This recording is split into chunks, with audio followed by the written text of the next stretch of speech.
नमस्कार, आप देख रहे हैं फर्स्ट इंडिया न्यूज की खास पेशकश खास मुलाकात। फर्स्ट इंडिया न्यूज की टीम राजस्थान के सभी 200 विधानसभा सीटों पर पहुंच रही है और जान रही है कि कैसा है कैंडिडेट, पहले का क्या है रिकॉर्ड और अब अगर चुनाव जीतकर विधानसभा में जाते हैं तो कितना जनता कर सकती है भरोसा। अब तक जनता के बीच में रहते हुए कौन कौन से मारे हैं तीर, विकास के कितने कराए कामकाज, और इन्हीं सब को जानने के लिए हम पहुंचे हैं पोखरण से। यहाँ कांग्रेस के प्रत्याशी साले मोहम्मद हैं। बड़ी बात यह कि कैबिनेट मिनिस्टर होने के साथ में चेहरे पे किसी प्रकार का गुरूर नहीं, और सबसे बड़ी बात यह कि जमीन से जुड़कर जनता के काम कराने की कोशिश की है। मगर जनता है, सब जानती है इस बार कितने वोटों से जीतेंगे और किस तरीके से फिर से कैबिनेट मंत्री बनेंगे, या सामने जो कैंडिडेट है वो कितना भारी पड़ेगा। इन्हीं सभी सवालों का सिलसिला करते हैं शुरू। सरवर जी, सबसे पहले आपका बहुत बहुत स्वागत है इस कार्यक्रम में। सरवर जी, आप पे पार्टी ने भरोसा किया है। भरोसा बहुत बड़ी चीज़ होती है। अलकमान में 50 तरह के डिसीजंस होते हैं और आप पे भरोसा करके और आपको फिर से चुनाव मैदान होता है। कितने आश्वस्त थे अपनी जीत को लेकर के, जिस तरह आपने कामकाज कराए, जिस तरह जनता से मिले हैं, बातचीत हुई है, कितने आश्वस्त थे जीत को लेकर? तो सबसे पहले तो मैं फर्स्ट इंडिया के सभी दर्शकों को नमस्कार करता हूं, और मैं ख़ास तौर से हमारे कांग्रेस पार्टी ने जो चौथी बार मेरे ऊपर भरोसा किया है, ये अपने आप में बहुत भरोसा है। और मैंने जब पहला चुनाव जैसलमेर में, पहले विधानसभा 1 सीट हुआ करती थी, परिसमन के बाद में 2 सीटें बनी। 2008 में पहला चुनाव लड़ा, उस समय भी पहला चुनाव था और लोगों का एक नई विधानसभा का, नया विधायक बनने का एक अलग उत्साह था। उस समय भी लोगों ने, पोखरण की जनता ने, मेरे ऊपर मतदाताओं ने विश्वास जताया, और मैंने उस समय भी 5 साल लगातार जनता के बीच में रहा और तमाम चीज़ें मैंने की, जो विकास के काम हो, जनता से जुड़े रहना हो। और अभी 2013 के अंदर भी वापस मेरे पर भरोसा किया। 2018 में भी जो एक अलग पूरा माहौल बना के रखा था, उसमें भी वापस मुझे विधायक भी बनाया और कैबिनेट में शामिल हुआ। और अभी जो चुनाव है 2023 का, ये चौथी बार पार्टी ने टिकट दी है। तो तमाम कांग्रेस के कार्यकर्ताओं से, पोखरण के मतदाताओं से, तमाम लोगों से जो एक सर्वे भी होता है, तो जनता की आवाज़ थी। तो जनता की आवाज़ को सुन करके मुझे चौथी बार मेरे ऊपर भरोसा किया है, और मुझे विश्वास है कि मैं हर बार कांग्रेस पार्टी ने और यहाँ के मतदाताओं ने मुझे यहाँ से जिता के भेजा है। और अभी माहौल शानदार माहौल है, क्योंकि जो धरातल पे जो दिख रहा है, आज हम गांव के अंदर जाते हैं, आज ढाणी के अंदर जा रहे हैं, शहरों में जा रहे हैं, डोर टू डोर जा रहे हैं, तो लोगों में एक चुनाव के प्रति अच्छा उत्साह भी है और लोग चाहते हैं। यहाँ हम आपने 2-3 दिनों से आपके आगे पीछे देख रहे हैं, जनसंपर्क देख रहे हैं, लोग आके पैर छूते हैं। अगर एक पैर छूना बहुत बड़ा सम्मान होता है, मतदाता आपके पैर छू रहे हैं, यहाँ की जनता आपके पैर छू रही है, उसके पीछे क्या संदेश है? क्योंकि आपको कैबिनेट में जब स्थान मिला और आपने खूब सारे विकास के कामकाज कराए होंगे, उनकी फहरिस्त क्या है? देखो, आज पूरे जैसलमेर ज़िले के अंदर और मारवाड़ के अंदर हमारे परिवार ने हमेशा लोगों की जनसेवा की है। जब यहाँ कुछ भी नहीं था, तब भी हमारे दादाजी ने, पिताजी ने, हमारे पूरे परिवार ने आम लोगों से जुड़े हुए, चाहे किसी पद पे रहे या नहीं रहे, हम बिना पद भी थे तो भी लोगों के बीच में थे। आज सुख दुख में जो लोगों के बीच में रहता है, लोगों के दुख जानता है, सुख में साथ रहता है, तो ऐसी चीज़ों में लोग जुड़ते हैं। तो ये तमाम चीज़ें जब होती हैं, एक समाज का भी बहुत बड़ा मेरे ऊपर जिम्मेवारी है। उसके बाद में राजनीतिक हिसाब से भी आज राजनीतिक बहुत ज़रूरी भी है, तो उन हिसाब से भी है। तो मैं तो पोखरण की जनता का और जैसलमेर ज़िले के मतदाताओं का मैं आभारी हूँ कि आज वो भी इतना हमारे परिवार का हमारा सम्मान करते हैं, हमेशा दिलों में रखा है। तो उसी हिसाब से हमारा जो पुराना सिस्टम रीति रिवाज बना हुआ है, उसी रीति रिवाज से मेरा सम्मान करते हैं। चाहे मैं उम्र में उनसे छोटा भी हूँ, तो एक सम्मान जो होता है व्यक्ति का, वो सम्मान पूरे जैसलमेर जिले ने दिया है, मारवाड़ के लोगों ने दिया है। लेकिन कैबिनेट मिनिस्टर रहते हुए क्या आपने ऐसा, या लगभग कुछ आंकड़े याद हो, कितने 1000 करोड़ के जो कामकाज हैं पोखरण में आप लाए हैं, ऐसे कुछ नया प्रोजेक्ट्स लाए हैं जिस जनता आपको फिर से चुने? देखो, यहाँ जो मूलभूत सुविधाएं थी, वहाँ सबसे पहला मेरा 2008 का जो कैंपेन था, उसमें मैं पीने के पानी की स्कीम लेके आया था 2000 करोड़ की। आज जो नीचे पानी का सिस्टम है वो ख़त्म हो चुका है। आज हिमालय का पानी पूरे पोखरण विधानसभा में जा रहा है। उसके बाद में पोखरण के बाद में बाड़मेर जिले को पानी पिला रहे हैं। तो ये बहुत बड़ी ज़रूरत थी, उस ज़रूरत को मैंने 2008 में पूरा किया। आज उस सिस्टम को हम बढ़ाते जा रहे हैं। तो आज उसके बाद में करोड़ों रुपए हमने लगाए हैं पीने के पानी के लिए। वापस जनता चाहती है, जो व्यक्ति काम करता है, आज कॉलेज बन जाए बच्चों के लिए, पंचायतों के अंदर सीनियर स्कूल हो जाए, और जितनी भी बड़ी रोडें कस्बों को जोड़ने वाली थी उसको हमने डबल कर दिया। आज तो वो सिंगल रोडें थी, आज डबल रोड 1 किलोमीटर 70 लाख खर्चा आता है, तो पूरा विधानसभा चारों ओर।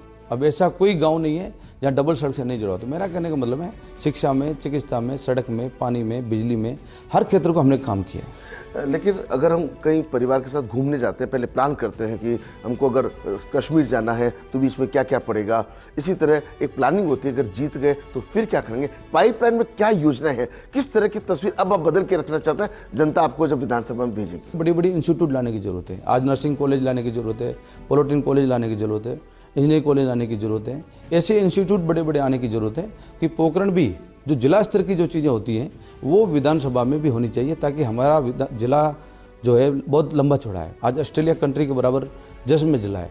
यहाँ लोगों को जितनी दूरियां तय करनी पड़ती हैं, जितना जेब का पैसा खर्च होता है, तो तमाम चीज़ें जब ऐसी चीज़ें हम लोगों के बीच में देंगे तो मैं समझता हूँ लोगों की एक तो खर्चा कम हो जाएगा और एक सुविधाएं मिलना शुरू हो जाएगी। तो बहुत बड़े इंस्टीट्यूट लाने की ज़रूरत है।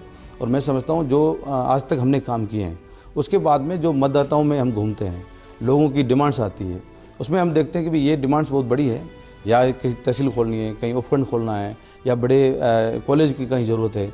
तो ये जहाँ जहाँ ज़रूरत बड़े कस्बे हैं वहाँ पर हमारी पूरी प्लानिंग है और आने वाले टाइम हमारा प्रयास रहेगा जो चीज़ें अधूरी रह गई हैं उन 5 सालों में पूरा करने का। यहाँ तो आपका सिक्का चलता है, चलता भी रहेगा, क्योंकि जिस जनता आपसे जुड़ी हुई है। लेकिन मुख्यमंत्री अशोक गहलोत की योजनाओं की बात करें तो आपको लगता है कि उन योजनाओं का लाभ भी इस बार जो चुनाव आप मैदान में हैं तो जीतने में एक बड़ा महत्वपूर्ण भूमिका अदा करेगा? देखो, आज हम जब चुनाव में जाते हैं, हर बार मैं 3 चुनाव लड़ गया। 3 चुनाव में जब लोगों के पास बीच में पहुंचते हैं तो लोग कोई इनको उड़वा देते थे, ये नहीं कराया, वो नहीं कराया, ऐसा नहीं हुआ, ये लाभ नहीं मिला।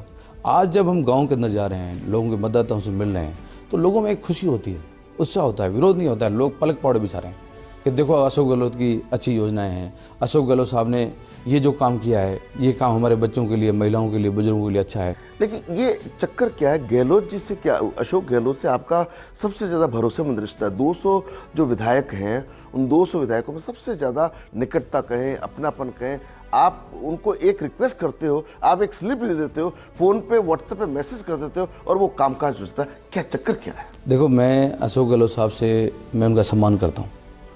मेरा परिवार जब ये पहली बार चुनाव लड़े लोकसभा से, और तमाम मारवाड़ का रिश्ता जैसलमेर का एक अलग रिश्ता है, तो हमेशा मेरे पारिवारिक संबंध रहे उनसे। आज उनका जो मेरे परिवार के ऊपर जो भरोसा है, आज मारवाड़ की गांधी है, आज उनका 36 कौम सम्मान करती है। तो हम तो लोग अशोक गहलोत साहब जिनका हमेशा हमसे प्रेम रहा है, उनका आशीर्वाद रहा है, तो हमारा एक पारिवारिक जुड़ाव हो उनसे। और हम हमेशा चाहते हैं कि आज जो देश के अंदर एक भाईचारा, सद्भावना, एकता, नफरत नहीं फैले, तो ऐसा तमाम मुद्दे जो एक अशोक गहलोत साहब की सोच है पूरे देश के अंदर, उस सोच की वजह से आज देश में माहौल अच्छा है। तो ऐसा गांधीवादी नेता, कोई ऐसे व्यक्ति होते हैं जिन्हें आज हर व्यक्ति जो है सम्मान करता है। क्या वजह आप उनको कॉपी करते हैं? बिल्कुल सिंपल, हमने उनको कुर्ते पजामे, चप्पल या सैंडल के अलावा नहीं देखा। आप में भी कमोबेश वही चीज़ है, तो क्या आप उनको फॉलो कर रहे हैं, या वो आपके आदर्श हैं, क्या आपके मेंटर हैं, किस रूप में? क्योंकि सादा जीवन उच्च विचार गांधी जी ने कहा था, अभी आपने कहा वो मारवाड़ के गांधी हैं, तो आपको लगता है कि कुछ गुण आप में जो है उनके आए हैं? देखो, हमारे आदर्श हैं, इसमें कोई फ़र्क नहीं है, और आदर्श हमेशा रहेंगे। और उनका जिस प्रकार से जनता का जुड़ाव, देखो एक मुख्यमंत्री होके यदि आम आदमी से रोज़ अपने कार्यालय के अंदर मिलता है, आज हज़ारों आदमी उनको लाइन में लगकर उनकी बात सुनते हैं, उनका समाधान करते हैं, तो उनके विचार सुनते हैं, तो आज हम भी हमेशा ये करते हैं कि हमारे नेता क्या कर रहे हैं, हमारे मुखिया क्या कर रहे हैं, हमारे आदर्श क्या कर रहे हैं, उनका जनता के बीच में किस प्रकार का जुड़ाव है, तो उसी चीज़ लाइन को लेकर हम चलते हैं। तो आज अशोक गहलोत साहब का जो मैं समझता हूँ नेचर जो है, वो नेचर जनता से जुड़ाव का है। और यदि हम घमंड रखेंगे तो घमंड तो 2 मिनट में चूर हो जाता है। अच्छे बड़ों का घमंड नहीं रहता, जनता ही रास्ता दिखाती है और जनता ही सम्मान देती है। और यदि जनता को सम्मान नहीं करेंगे तो जनता हमें रास्ता दिखा देगी। इसलिए जनता के बीच में रहना, और जो हमारे मुख्यमंत्री जी जो जनता से जुड़ाव है, उनके जो विचार है, उन विचारों को लेकर हम आगे बढ़ें। लेकिन सामाजिक क्षेत्र में तो ठीक है, आपका पीढ़ियों से एक रेस्पेक्ट है और वो एक रेस्पेक्ट दिया जा रहा है, लेकिन बाकी जो 35 कौम है, टोटल 36 कौम होती है, उन 35 कौम के साथ आपका क्या एडजस्टमेंट है? हमने कई जाति आपके यहाँ पर सब तरह की जातियों वाले लोग देखे हैं, जहाँ कोई हिंदू मुस्लिम नहीं है, वहाँ सिर्फ भाईचारा है, अपनापन है, सद्भाव है। तो आप ऐसा क्या जादू करते हैं कि कि वो सारी जनता आपके प्रति उमड़ती है, देखते हैं बार हजारों लोगों की भीड़ रहती है, उसके बीच में केवल मुस्लिम ही नहीं होते हैं, अन्य जातियाँ भी होती हैं। देखो हमारे परिवार का जो मैंने पहले कहा कि हमारा हमेशा नहीं रहा है कि जनता सबसे बड़ी, जनता लोकतंत्र में माई बाप है और उनका सम्मान करना। 36 कौम, आज मैं भले मुस्लिम हूँ पर मैं जब से प्रधान बना, प्रमुख बना, अभी 23 साल हो गए मुझे राजनीति के अंदर, यहाँ जैसलमेर का माहौल, भाईचारा, सद्भावना एक अलग है। लोग कुछ इस प्रकार की जो हमारी आपसी रिश्ते हैं उन रिश्तों को तोड़ना चाहते हैं, पर लोगों का जो ध्येय है, लोगों का हमेशा विचार जो है कि 36 कौम यहाँ की भाईचारा, सद्भावना, एकता बनी रहे। तो मैंने तो हमेशा, मेरे पास कोई भी व्यक्ति आया, बड़े से बड़ा, छोटे से छोटा, चाहे बड़ा हो चाहे छोटा हो, 36 कौम का व्यक्ति आया तो मेरे घर पे उनको सम्मान दिया है। किसी को ऐसा हित किसी लिए नहीं सोचा, सबके हित के लिए मैंने सोचा है। और आज भी मैं जब गांव में जाता हूं तो 36 कौम के लोग मेरा सम्मान करते हैं, मैं उनका सम्मान देता हूं। देखो सम्मान देते हैं, सम्मान आगे लेना देना, ये सम्मान एक दूसरे के आपसी विचार मिलते हैं तभी होता है। यदि मेरे पास कोई व्यक्ति आए, मैं उनको कोई सम्मान नहीं देता हूँ तो व्यक्ति वो मुझे मंजूर नहीं करेगा। आज मैं उनको सम्मान देता हूँ तो लोग मेरा सम्मान करेंगे। तो हमारा तो पारिवारिक ऐसा सामाजिक काम है कि 36 कौम को साथ लेना। कई बार ऐसी चीज़ें होती हैं तो उनको भी मिल बैठ के बात करते हैं, तो सब लोग बैठ के बात करेंगे, जाजम पे बात करेंगे तो तमाम चीज़ें जो दूरियां हैं वो दूरियां खत्म हो जाती हैं। तो आपने देखा कि कैबिनेट मिनिस्टर सालेह मोहम्मद से जब हमने बात की, अत्यंत सरल और सहज, कोई कैबिनेट मिनिस्टर बन जाए तो कपड़ों में नहीं समाता है, गुरूर, अहम, घमंड हो जाता है।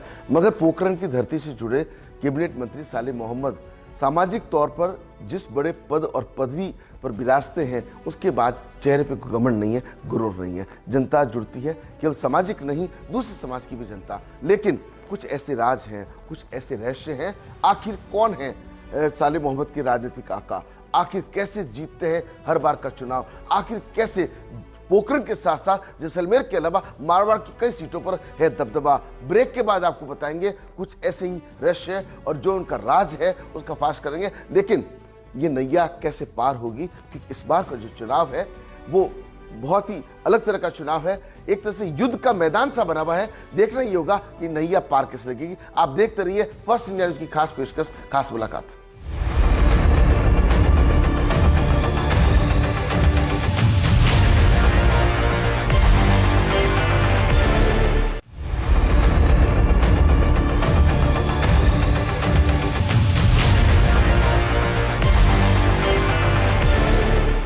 नमस्कार। ब्रेक के बाद एक बार फिर से आपका स्वागत है फर्स्ट इंडिया न्यूज की खास पेशकश, खास मुलाकात में। आज हमारे साथ हैं पोखरण विधानसभा क्षेत्र के कांग्रेस प्रत्याशी और राजस्थान के cabinet minister Saleh Mohammad. Break पर जाने से पहले हमने जब चर्चाएं की थी तो मुख्यमंत्री अशोक गहलोत के योजनाओं से लेकर के अब तक जो पोखरण में कराया है उसके साथ पाइपलाइन में क्या है उन पर चर्चा हुई थी। लेकिन पूरे राजस्थान के अंदर अकेले सालेह मोहम्मद इस बात के लिए भी विख्यात है कि अपने क्षेत्र में समर्पित रहने के अलावा अपने समाज के बड़े धर्मगुरु हैं। लेकिन इसके अलावा 35 कौम को भी उसी तरह से गले लगाते हैं जिस तरह से अपने समाज को। लेकिन राजनीतिक गुरु कौन है, सामाजिक गुरु कौन है, कहाँ से राजनीति की समझ आई और किस तरीके से जनता को साथ लेकर चले? सलेमा जी, हर व्यक्ति का कोई टीचर होता है, कोई गुरु होता है। ये राजनीति के आपके 23 साल जो हुए, आप प्रधान भी रहे, जिला प्रमुख भी रहे, आखिर कौन है पीछे? किसी को माँ का आशीर्वाद मिलता है, किसी को पिता का आशीर्वाद मिलता है, किसी को राजनीति में किसी की पत्नी और बच्चे भी कई बार गाइड कर देते हैं। आखिर सच्चाई क्या है?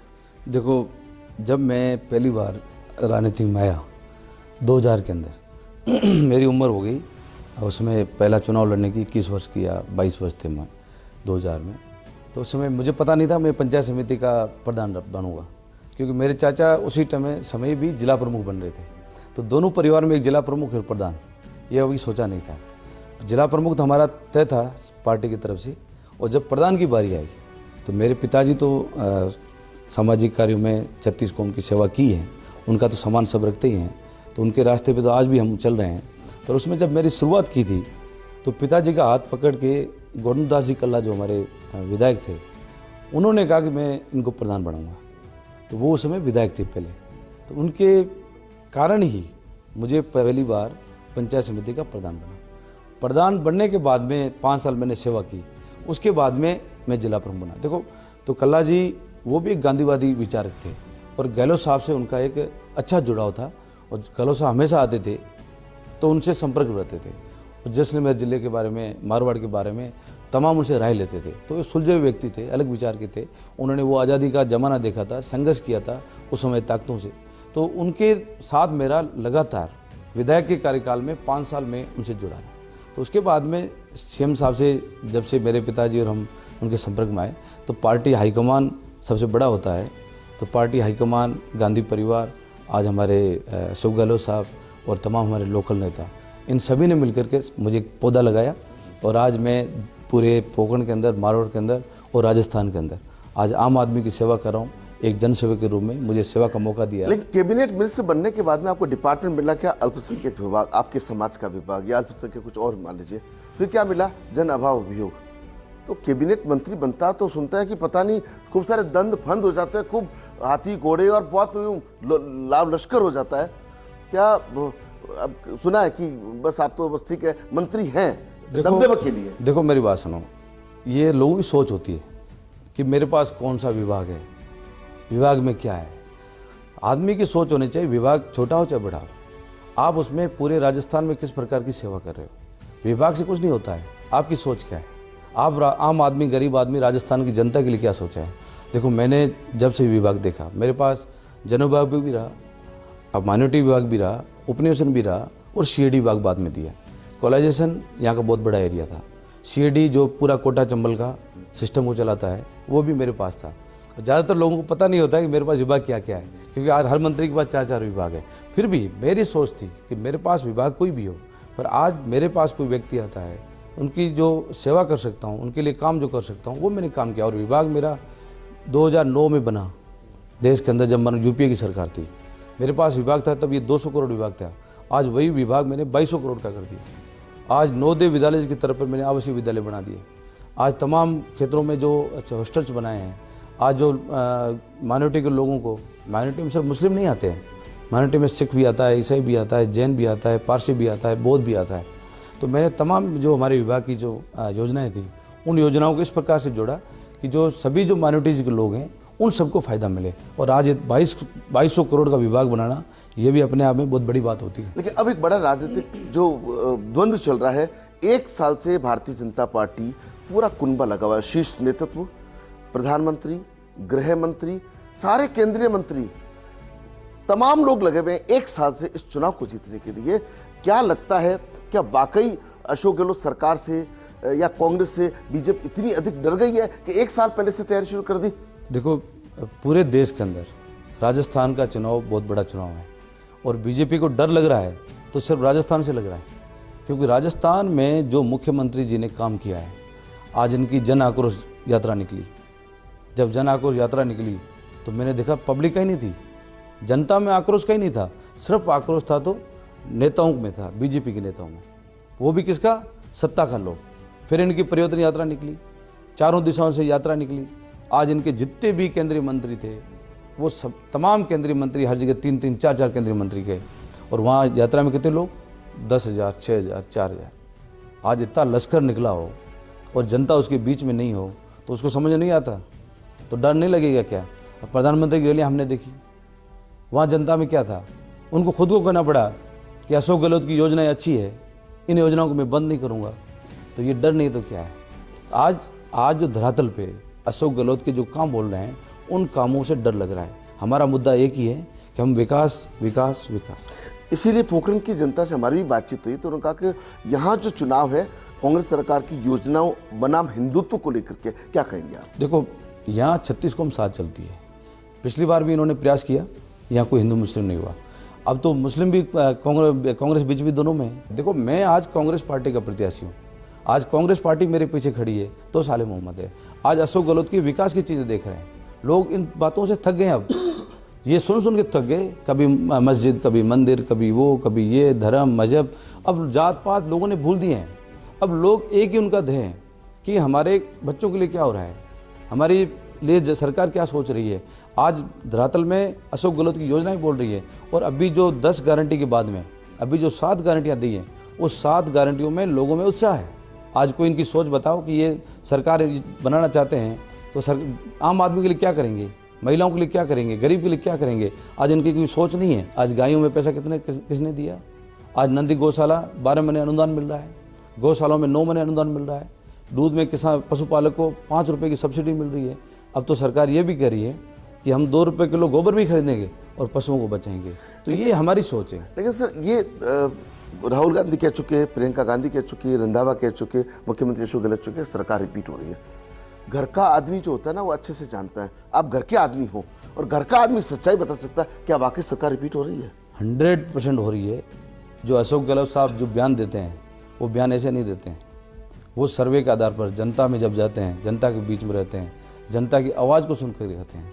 जो उन्होंने कहा है मिशन 156, और वास्तव में राजस्थान में ये परंपरा रीति रिवाज ख़त्म हो रहा है और राजस्थान में हमारी सरकार बन रही है और 156 सीटें हम जीत के आ रहे हैं। इसलिए तो बीजेपी के लोग डरे हुए हैं। इससे सरकार भी बनेगी और जो जनता यही चाहती है कि जो हमारा काम है, विकास है, वो विकास निरंतर आगे बढ़ता रहे।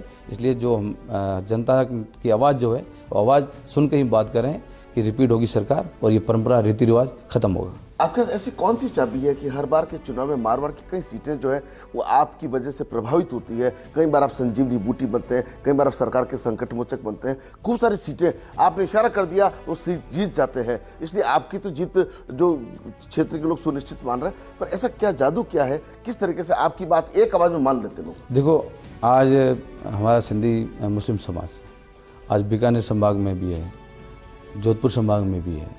आज दोनों संभागों में लोग हमारा सम्मान करते हैं और हमेशा हमारे कौम के लोग कांग्रेस पार्टी से जुड़े रहे हैं, कांग्रेस पार्टी के साथ रहे। और हमने भी इन 5 सालों में पूरे राजस्थान में भी घूमे और इन दोनों संभागों में भी घूमे और हमने जो तमाम चीज़ें की है वो जनता के बीच में हम लेके गए।